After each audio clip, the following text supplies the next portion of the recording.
What does Crow Country hide off camera, out of bounds, and behind the scenes? Taking place in 1990, this game leads us into a theme park known as Crow Country.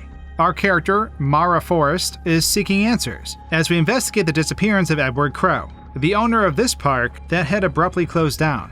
As you'd guess, it's pretty hard to see everything that's going on in the game with the dark, grainy filter on the orbiting camera. So we're going to be taking a clearer and closer look at it all, along with some exploiting and occasional game breaks too.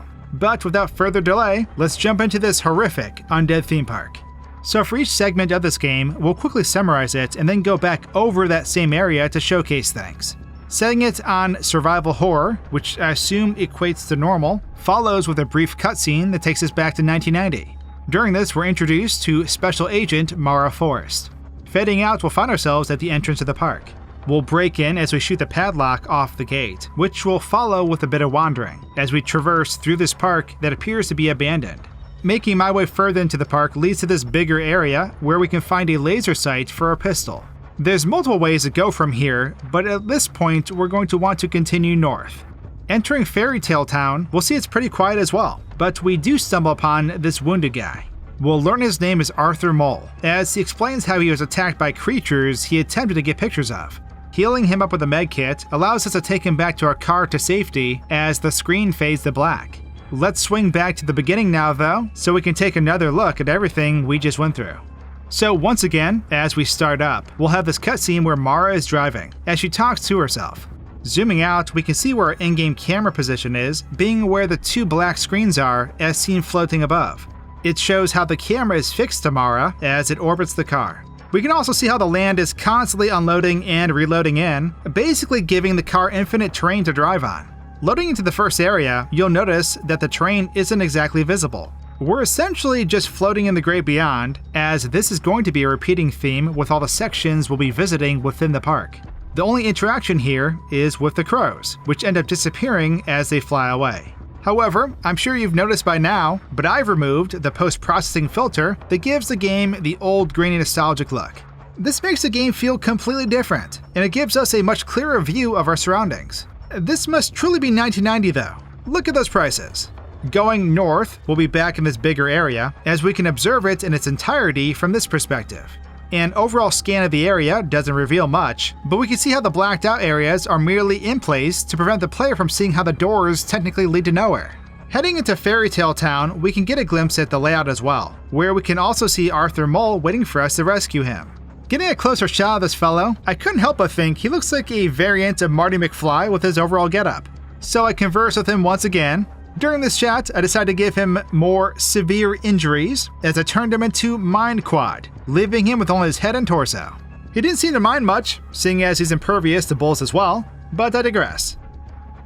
Moving him somewhere safe triggers this unavoidable blackout, essentially just moving our character back to the entrance of Fairy Tale Town and unloading Arthur, who we can actually load back in if we wanted. We can't interact with him at this point though. It's time to leave this poor guy alone and carry on as we normally would.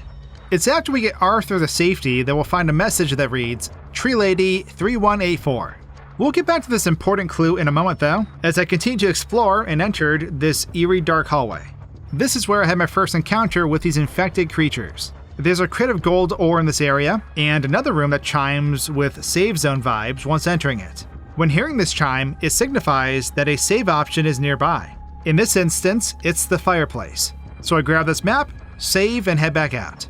We'll use the code from before to get this tree lady to turn around, as it grants us entry upon the correct phase. In here, we'll start up this mechanism that in the long run clears up this pool of water. This allows us to solve a puzzle, which reveals the tree lady once again, as it's holding a bronze key. Oh, yoink. Let's take a closer look at all of this though. I had just gotten done with torturing Arthur, and decided to go take a look at these infected things. I was briefly confused because I initially was not seeing these creatures. This is when I realized that they only load in once I get close enough with Mara, as you can see how they load in and out as I run back and forth. I then froze the game in an attempt to get a still shot of them. They do not freeze when I do this though. Continuously spinning, it's pretty funny to observe these enemy human guests as they're called in the game files. I'll tell you what though, they take a lot of bullets. This is a no dancing zone. The other one I didn't get so lucky with, so I had to retreat all the way back to the car to pick up ammo. Unglorious. Before doing that though, I messed around with the camera while being in the character inventory menu. You can see how it covers the in-game camera as it floats above the map. It's neat to look at closely too, as we can see how half of Mara's model is used for this menu. Her hands specifically were sorta creeping me out. I can't be the only one. It's at this moment I had somehow forgotten that I beat the game already at this point, given I was re-recording for this video. In doing so, I unlocked a crowbar and a crow launcher. So I immediately ran back to the enemy human guest I couldn't kill, being a different model this time, and proceeded to blow them up with the game speed slowed down. In a glorious explosion, the guest was done for. At this point, I get a closer look at the gold ore that's back here, and then proceed to check out the save zone area with this much clearer view. There's a lot visually going on within this room, and when checking it out from out of bounds, you can see there's not much occurring here. Heading back out from the Crow's Lounge though, I realized I hadn't picked up the flashlight, which is a light source that appears on Mara's person when using it. Heading to the Tree Lady entrance, I encounter more guests, and these booger things that slide around on the ground. Nothing is a match for the Crow Launcher though. We can see how the Tree Lady will sink into the map as we open the path. Her bottom half will push through the floor of the level. Going in, this room with a pool of water was neat to explore. We can see below how the Tree Lady is stored under these layers of water. Or at least, that's how it appears, as you can see multiple layers laying on top of each other. It's time to grab that bronze key though. Using the Crow Launcher probably isn't the best choice when trying to hit this target. However, I do eventually activate it to rise up, but not before destroying the Tree Lady's head. Oops. We're caught up now though, so let's continue as we normally would. Heading into this dark pathway in the back leads to a dead end essentially, but we will end up back here later. Backtracking, we'll have to fight our way through Fairy Tale Town towards the central hub area. I had this intense encounter with a tall, skinny infected, who I kept away from mostly given my lack of ammo. Unlocking this metal gate with a bronze key follows with us entering the haunted Hilltop area. It's a Halloween-themed area where we can find a person knocking on a door. Her name is Julie, and we have to find a way through the door she keeps knocking on. After clearing the area of infected, we'll head through this crypt. In here is a compass-like puzzle we must solve, as a shotgun is being aimed at us. We'll quickly see the shotgun isn't real as it falls apart, but once solving the puzzle, the gate will open, then shut, as we encounter a mini-boss. 11 shots later, I manage to take it out, ultimately allowing us to progress. This leads to a save zone, being the area that Julie was trying to enter. Julie, the lawyer, will clear this table, as she's seeking justice for a little girl that's affiliated with this place. There's a safe here that can be opened by punching in the year Solina died. Figuring this out allows us to obtain another key item, a crank handle. Let's take a closer look at everything we just encountered though. Going into this dead end area, we can find a model of a crow behind the wall here, and it has a laser sight for the Magnum pistol. It's later in the game that we'll come back here, when the area will be more open to the player. We can view the area that is covered by the black canvas, as you can see, but like I said before, we'll get back to this area later. Backtracking, this is when I noticed that the textures for the vegetation we normally see were, well, not working properly. It could be that the game was getting upset with all the tinkering I was doing, and perhaps that would explain my encounter with this tall, skinny infected. All of his body parts are floating about, with the torso being fused with what I believe is the remaining body parts. Needless to say, it was struggling to exist, and somehow has managed to be more terrifying than it originally is. Other than how it looked, it was still able to functionally pursue me, but it wasn't ready for the Crow Launcher. You'll see how once I fatally strike it, it'll explode into pieces. Pieces we weren't able to see just a few moments ago too. But I digress. It was a strange, glitchy encounter. Entering Haunted Hilltop, we can zoom out and take an overall look at the area. There's not a whole lot going on out here, but I was curious to see if there was more to these eyes that we can see peering through the darkness. Turns out there isn't, as they're just textures of eyes floating here. Unglorious. The lawyer will continuously knock on this door while we're out here though. Even with pulling her away from the door, we can see her focus is not deterred. She is an indestructible lawyer, as she resists our explosions as well. Given all that, it appears we've reached an impasse with Julie. Entering the crypt, we can explore the outer bounds of it with our camera, but I was more so curious about this hand that's holding the shotgun. I was hoping I'd be able to reveal the face that was wielding this boomstick. Upon finding the model within the files and moving it out from the casket, you'll see that it is actually just the arm and hand that exist. With the gun being fake, as stated, I imagine the arm itself is a prop as well. It was cool being able to see this crypt guardian much clearer though, as it burst through the wall. It's a darker looking infected that has these tentacles bursting out from multiple areas of its body. I didn't hesitate to start blasting it with the crow launcher, which eventually led to its explosive death. The following area is the save zone, where we meet up with the lawyer Julie. We can see how she sort of is just floating out here, but it's nothing incredibly revealing compared to what we normally see. From this angle, I did catch a glimpse at my character's eye overlapping the black canvas, which was strange looking. She'll then come in and clear this whole desk area. I have to say, the person that set up the shop here prior to this is a lonely individual, if I had to guess. However, this little girl in this photo looks quite familiar. For now though, let's carry on to the next part. So after acquiring the crank handle, I encountered more infected creeps within Haunted Hilltop. Heading over to the Haunted Manor, we'll ring this bell 5 times to open the door. The bird is the clue for this entrance, if you're wondering. In here, we'll want to approach the demon picture between the clocks. Using the crank handle, we'll change the time on the clocks to match the description, which follows with awarding us the gemstone, as it comes out of the mouth of the demon portrait. Following this, I went back to Fairy Tale Town, where I ran into more new friends, as we'll want to go up these stairs. In here, we're going to want to take that gemstone we just got and use it. It allows us to control a swan that's in the pond, which we'll want to guide to the opening within the fence. Completing this task grants us a chain, being another crucial item. Right across the way from here, we'll want to use the bronze key in the mailbox, opening this door. It appears that there's some excavating going on in here, along with another curious infected. Clearing the room of threats, I use the crank handle here as I channel my inner soldier boy and then use the chain. This allowed me to pull up this resin-encased mask from the hole. Melting the resin results with obtaining the woeful mask. Let's check this all out now with a different lens. We had just got done letting the lawyer into the safe zone, so I headed out into the Haunted Hilltop area, as it became fairly evident that the game was overall struggling. You can see how a lot of debris and grass are not loading properly. The textures seem to have gotten jumbled up. We can also see that our infected friend here is not looking quite right. Just like the infected from before, this one's body parts are not loaded in correctly, as it appears a bottom portion of the creature is growing out of its arm. We can also see how its face is more exposed because of this issue, with the eye texture encompassing the entire eyeballs, making it appear that it has more than 2 eyes.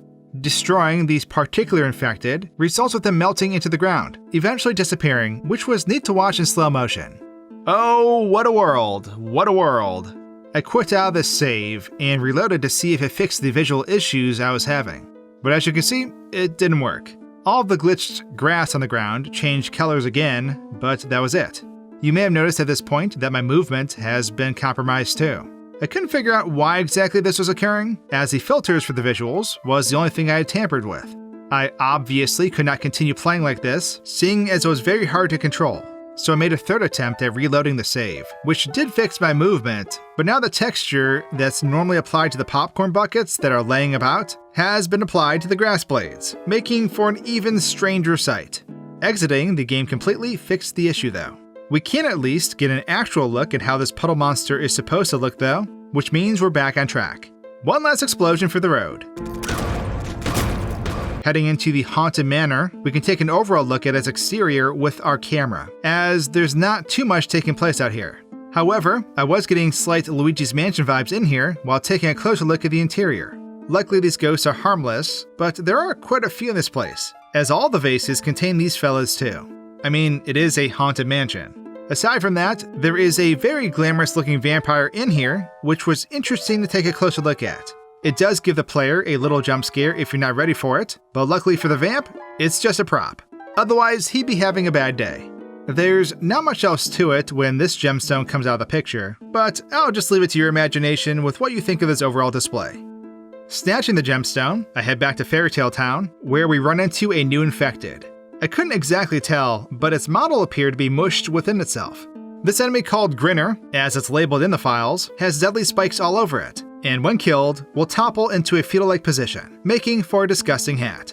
In the swan-themed room, you'll see I had some fun with the swan we end up getting control of, as it moves about above us with the ripple effects still taking place. However, regardless of where we place the swan, we'll see that we can't obtain the chain from it, unless it's in the assigned area where it would enable grabbing the chain, that being the opening of the gate. That aside, we can get into the water area as we're able to walk around over here.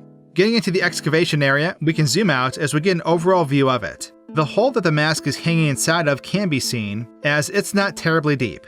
Nothing visibly changes down here as we prepare to raise the mask up and out. Sadly, there is no creature down here that was initially preventing the player from raising the chain though, as we're led to believe something is holding onto it. With that, let's continue our journey.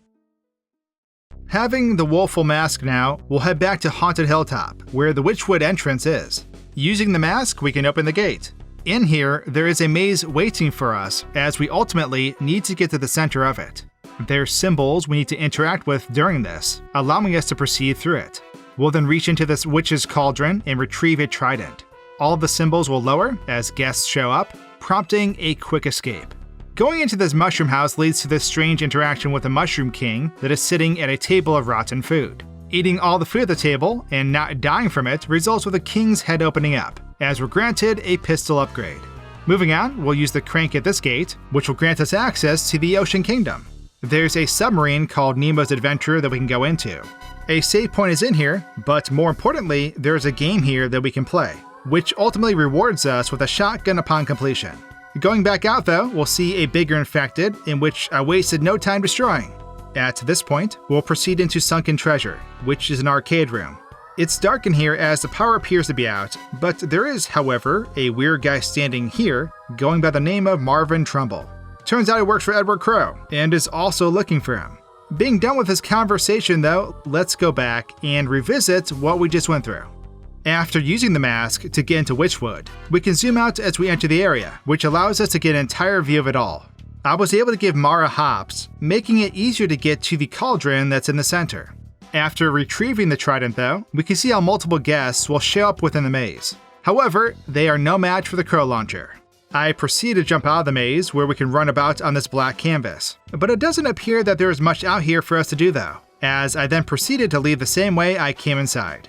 Inside the mushroom house, we can see that it's not that big, with once again, not much occurring out here.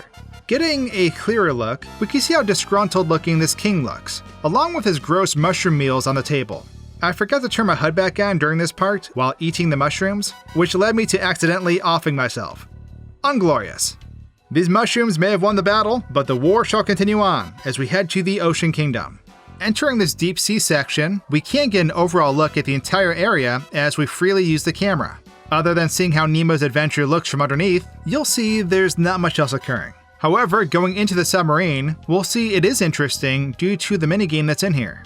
We can see how all these poles dance about as they float out here, given our present viewpoint. I tried my best to get out here with Mara and tried to get her on top of one of these creatures too, which definitely proved to be difficult. Giving up, I took what I could, as I was at least able to stand out here with them like so. Coming back out, we'll be able to take a closer look at this giant infected, which is called enemy lumber in the files. Appearing to look like a giant nipple monster, I proceeded to gift it with a couple explosions, downing the creature, as you can see. Initially feeling bad, I had to remind myself that these things are out for blood, so I put an end to its suffering as we move on to the arcade area. In here, we can get a clearer look at Marvin's mug, as you'll notice his skin must be made of titanium or something, as my pistol round tinked off his dome. However, what's more odd are these screens that are floating out of bounds in this area. We'll come back to this though, as it pertains more so to when the powers turn back on in this arcade. In order to do that though, we'll have to continue on as we normally would, so let's do just that. Heading through where Marvin was standing will lead us into an area we've technically been in already, as you'll see is connected to this room we've traversed before. There's this curious crate in the middle of the room where Mara can hear breathing, but nothing happens when opening it. If we go where it says lounge though, we'll see that it too has a secret room that we've discovered. From here, coming back to where the crate is gave me a scare, as a mini-boss breaks out of it. It was quite a scramble, but eventually I put the creature down with the shoddy. Heading over this way will lead to Neptune's palace, where a puzzle awaits us. Tapping on all these glass cases with the sea monsters inside, along with standing in just the right spot so they all stay active, will grant us the silver key. Backtracking will reveal more infected encounters, but using the silver key here was my next step, as we're introduced to this character. This is Tolman, the root excavation guy, and he clearly knows more about what's happening here than he lets on. This follows with a puzzle that eventually leads us to powering the elevators we'll need to use, as Tolman says, "Don't go down there, you'll regret it." He's not entirely wrong, as it is dangerous down here, but if we divert and head into this break room, we can activate this lever that follows with another mini-boss fight. Let's rewind time again right here. Going into this room with a crate, you'll see the opening to it is facing towards from where we came. Leaving the room and coming back from another area, you'll see that the crate basically faces whichever direction the player is coming from. With this view, we can clearly see nothing is in there. However, after opening it and revisiting this room, we can see how the head of the creature we eventually fight is just floating within the box. It won't do anything until we approach, which is when we'll see it retreat back into the crate, disappearing. The transition is pretty simple when watching the creepy fellow spawn in, as he simply appears within the crate. I decided to duel this skinny fellow with only the crowbar though, to see how many hits it'd take. So, 18 hits later, you'll see that it can no longer hang, as it finally died. Glorious! Let's take another look at Neptune's lounge. There's not much to see out of bounds here, but we do have another close encounter with an enemy puddle, as it's called in the files. It's after coming back from this room, though, that we have a new encounter with this thing. I ended up bringing it out of the wall to get a full look at it, as I learned that it's called Enemy Waller in the files. Setting the creature upright, we can see it really can't do anything, and just appears to be in pain. I mean, just listen to it. It retreats quickly once defeated, and disappears. While I'm at it, I of course go ahead and destroy this monster as well. Looking around the area where Tolman is doesn't reveal much, as you can see. We can, however, get a better look at the images that are used during this part, where we need to view each VHS tape, which leads to solving the puzzle in this room. Coming back out to use the elevator, the screen fades to black, making the transition we see when using the elevators. As you can see though, we're down under now, being in one of the 4 sections down here that are all connected, essentially making a square. I can't count how many nipples I've eliminated at this point though, but I did manage to get out of bounds and sort of explore here. I was even able to walk on some of the tracks that are normally rode on with a minecart. Traveling to another section of this underground area, you'll see, like I said, there's another corner of the whole system, with a fairly similar layout when viewing it from afar. There's also a new foe here, which is called Enemy Goblin behind the scenes. It's a gross-looking baby grape monster, if I had to describe it, but is fairly easy to take out. Playing with the body of this kill, it rises from its grave as I turn it into a statue, becoming its monument. Rest easy, my greasy friend. In the break room though, where we flip this root axis lever, we can see how the Melter mini-boss, as it's called in-game, is lingering below the map, patiently waiting to strike. We can view how it comes from below while breaking through the pool table as well. It's fun to watch how this creep slides about, but once we kill it, it'll begin to melt, like we've seen with prior enemies we've encountered. However, with this guy, we can look at how his body will sink underground while this occurs, where it will remain until we leave the area. Let's get back on track with progressing through the game though. Down underground, we can find these guys in the MON area conversing, as we learn about this operation that Marvin, Mr. Crow, and Talman are all involved with, pertaining to the vines with gold, etc. However, heading up the northeast elevator will bring us to this area, where we'll meet a woman who turns out to be Edward Crow's daughter, Natalie. Once getting done with tending to her wounds, we can come in here and find a dead man. It's Douglas Pike, who runs the park. He left a video of himself behind, basically stating that Mr. Crow's crimes won't go unnoticed. We'll need to head back to the arcade though, and use the silver key to power it on. Getting specific scores on each of these arcade machines will ultimately award us with a data disk, which in turn allows us to interact with these computers throughout the park, like this one that's in a train room, which leads to unlocking the flamethrower. Along with this one that's underground, which shuts off the gas, that grants us access to the Seven Seas area. Bringing the flamethrower to the theater is crucial at this point, as we can break the tree lady's head open, along with melting the resin within, granting us the gold key. Going to the delivery garage is where we'll find the lawyer trapped in a crate, as she states that someone threw her in there. Odd. Let's rewind and take a closer look at all this. When running into Marvin and Tolman down here, we can see how it looks from afar. All of the other sections down here in the underground area look fairly similar, as I observed them while exploring. However, in regards to these two, I found them to actually be grouped together. So moving or manipulating one or the other affected them both. At least I was able to bring these guys a little closer to each other. They hate it. Getting closer to Crow's office, we can see this area from afar, but more interestingly, there's more to see in this room where Douglas Pike's body is. We can see this whole little setup next to the room we're in, which is actually a part of everything we're seeing on the TV screen. one being a static model and the other for Mr. Pike's video. As we can see, it's only half of his model in use here. It's too bad this self-infliction was unpreventable. But I did try propping his body up on the wall here, which obviously doesn't change anything. He's clearly seen more lively days. In a very similar fashion, if we look out of bounds in the arcade room, we can see how each arcade machine's screen is floating out here, essentially functioning in the same manner as Mr. Pike's TV. I sat here for a bit and played with this claw machine, thinking I'd eventually get one. Wasting time, I grew more impatient by the minute and gave up. I tried seeing if I could just pull a prize out by altering the game, but most of the objects within the game are linked. Should have just tried this before playing the crane game for 10 minutes. Unglorious. With security access now, we can revisit a couple of computers that will give us crucial items for progression. In the train room, where a CPU is, we can see how the tracks don't go far beyond the bounds of the room, with not much else occurring out here. The choo-choo train, you can call it a ride by, is being swapped back every time you initiate the train ride, as you can see. Like I said though, the computer here equals flamethrower, which leads us to the theater. However, it's only during my first playthrough that I used the flamethrower, as there is another way to obtain this gold key. There's a pipe hanging directly above the tree lady that we can see, which involves the other way of obtaining the key. Before proceeding, there's an item we need though, which is in this dungeon.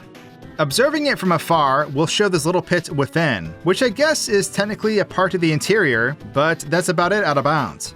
You're supposed to use the computer to access these jail cells, but I just leaned over them at this point, and as you can see, this is where we obtain the acid bottle. Coming back to the theater now, we will put this here, and boom, acid shower. I forgot to mention about running into this guy, Police Detective Harrison James, who was supposed to be here hours ago, as some kid broke into his car and slashed the tires, hence the pink bicycle. It wasn't me. We'll see him again soon though. In the area where the lawyer is trapped, we can see the layout in full, with no great findings. But we can have a better look at Julie being stuck in a non-existent crate. Just look at her go!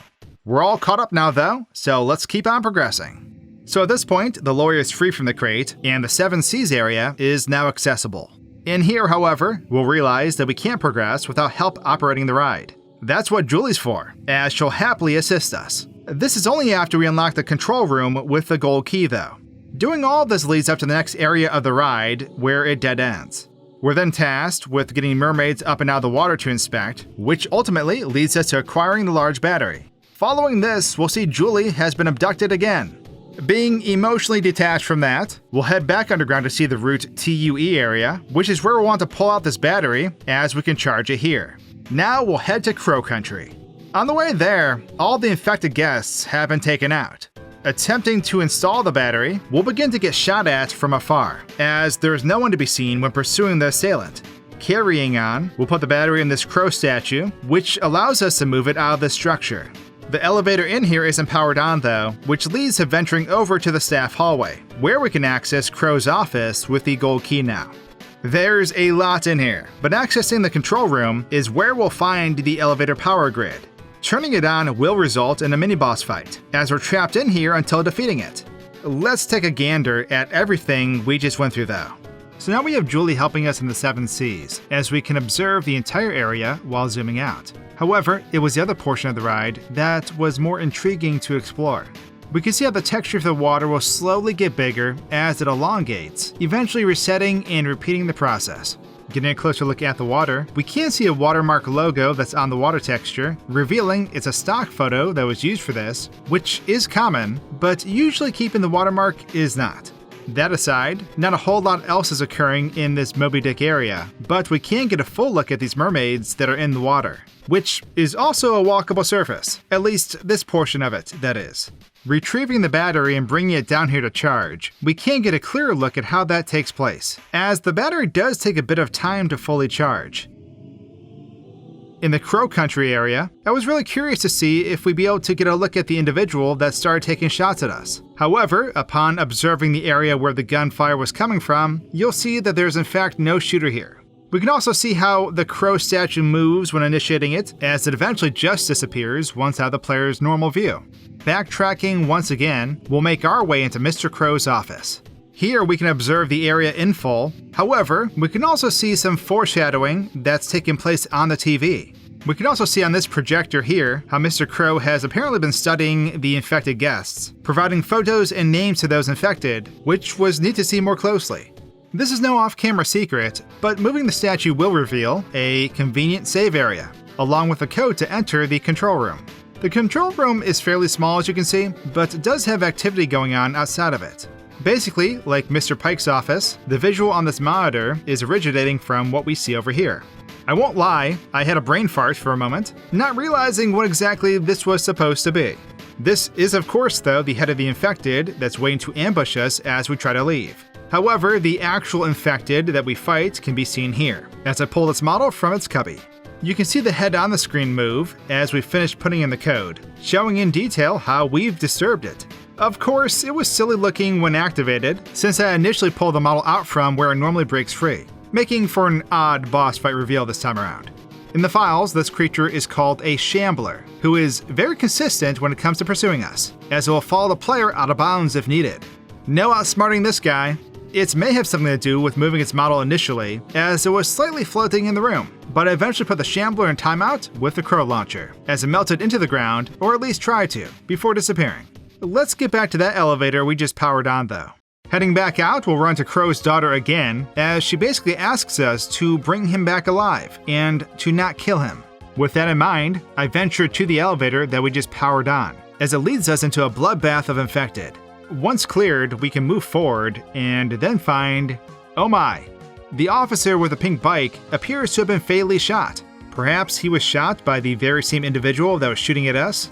The next room involves a puzzle, where hitting these lanterns dictate which gates will open and close, but this follows with finding Tolman down here. The person who shot at us is revealed here, as it ends up being Marvin. He's desperate at this point, basically trying to cut all loose ends to this park. However, the vent next to him bursts open and sends him to his death, as Julie pops out of it. She reveals the infected grabbed her but didn't want to kill her, and rather attempted to communicate. Once done conversing, we'll find a ladder that's here, which follows with a very long climb down. It appears we found Edward Crow's hideout, as we're able to wash our hair dye out here too. We'll converse with Crow on this intercom, as he instructs us to grab the vials on his table, following with us proceeding through this door. It's here that we finally meet Mr. Crow, also revealing that we're actually Elaine Marshall. Turns out we're infected, and a bunch of dialogue occurs here revealing the backstory that essentially connects our character to this park. In short, he has a cure for all of us that have been exposed, and explains how the pool is a gateway that's malfunctioning because of him, resulting with the mutated humans, etc. He'll then hand us a note, as he ultimately ends himself by going in the pool. This follows with an intense, grotesque fight that culminates on a sad note, as we fulfill our promise to him by ending his life. Credits will begin to roll at this point, as we've completed the entire game now. So let's go back one last time and take a final look at it all. Back at this elevator, we can see how it takes us down below, before the unavoidable fade to black screen, which leads us to the heavily infected room. Upon checking it out in its totality, you'll see that there wasn't much out here worth noting. So I micro-bayed the room and carried on. Same can also be said for the area where the poor dead officer is. It was at this point though that I felt obligated to do a proper send-off for this bureaucrat, as I slid him through this pipe. Out of sight, out of mind I suppose. At this point, if you look at your ID in the inventory menu, you'll see that we are in fact the kid who broke into his car and took his belongings, as it's revealed that we had his police ID this whole time. In the following puzzle room, we can zoom out once again and see it in full with no signs of Marvin, who we know is going to show up here soon. During our dialogue with Tolman, we can see how Marvin will spawn in behind us as he bounces about when beginning his approach. I tried inspecting the vents to see if we could find the lawyer in here, but it's fair to say she spawns in later, as I was unable to locate her. Slowing the footage down, we can actually see her appear in the vent during Marvin's fatal fall. His body was nowhere to be found after falling. However, I was able to find him in the files, and bring him back. At this point, I tried pulling Julie out of the vent myself, but as you can see, she just comes apart like a Lego toy. Oops. Quite the alternative ending this could have been. Am I right? If anything, it'd be fair to label this as the bad ending. Progressing through the dialogue though, Julie's dismembered body will vanish, but Marvin still remains, funnily enough. We'll just pretend he's not here though. The following room is its one with a giant ladder we must take down to proceed, which we can see in full from this view, but that's about it. Same can basically be said with Crow's hideout here, as there's nothing revealing out of bounds. There is another area that reveals itself in normal gameplay here, similar to the save point from before. However, I thought it was cool with how we're able to see the details here, and how Crow's been 2 steps ahead of everyone, basically knowing everything that takes place throughout the duration of the game. Also explaining all the phone calls we get from him through the payphones. We can see more closely how we unload all the items we collected to get to this point too, showing just how much we had to do to get there. The first and final interaction with Mr. Crow was definitely neat to explore. This dude is just chilling in his underwear here, looking like Xerxes from 300 as he sips his wine. It was pretty cool to see how the storytelling took place behind the scenes during this part too. The pool area unloads as the models load in, with these black canvases that bring the scene together, and how it all basically comes together for the conclusion of this game. We can once again see how only the top portions of all these models are used during this particular part, which makes sense, given how it normally appears in-game. Not to mention being able to see Mr. Crow and how he once looked before he turned into Xerxes, but I digress. It's time to end this story time and clean up this sad fool's mess. When he drops down into the pool, he'll just disappear, as the vines will start crumbling down and vanish one by one as well. That's when we'll see Crow's final form rising from his grave. So I once again duke it out with him, but before defeating him, I decide to bring him up and out of the pool, so we can get a better look at him. Man, thank goodness he didn't decide to crawl out of the pool and pursue us, as I feel this fight may have ended quite differently if that were the case. He's got super long legs, and is just gloriously disgusting looking. I brought him back to eye level though, and ended his misery. Proceeding to the credits scene, you'll see that it is fairly similar to the intro scene, where we were driving to the park. The lawyer, Tolman, Arthur, and Mara are all just out here posing, as if they're doing a shoot for an album cover or something. We can call it The Survivors. With that though, we've completed this out-of-bounds journey in Crow Country. That was a lot to cover, and for those of you that stuck around, I hope you enjoyed this video, and I'll see ya in the next one. Cheers!